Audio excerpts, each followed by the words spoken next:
tsoro. A fayyace gaskiya domin ƙarya ta ja baya. Gaskiya 'yan uwana mata kun bani mamaki yadda kuke nuna son kanku da son abin duniya bayan kun san cewa ga gaskiya a bayyane har kuke kokarin doro wasu zantuka don boye ta. To ku sani shi hasken rana tafe na yiwu baya karewa.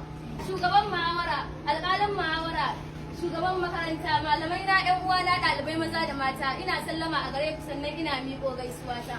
Ni Fatima Musa Lamin, ɗalibar asibi na wannan makaranta.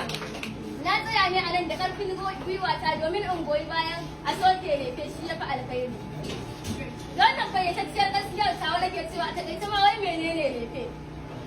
Lefe wata kyautatawa ce ta kuɗi ko kaya da maza kan yi wa mata da zarar za su aure su wanda aka ɗauke su a matsayin al'ada. Shi lefe ba farilla ba ne, amma shi da samari da dama suna ji suna gani yin aure a ƙasar nan. Asalin lefe. Lefe ya faro ne sannu a hankali daga gidajen masu mulki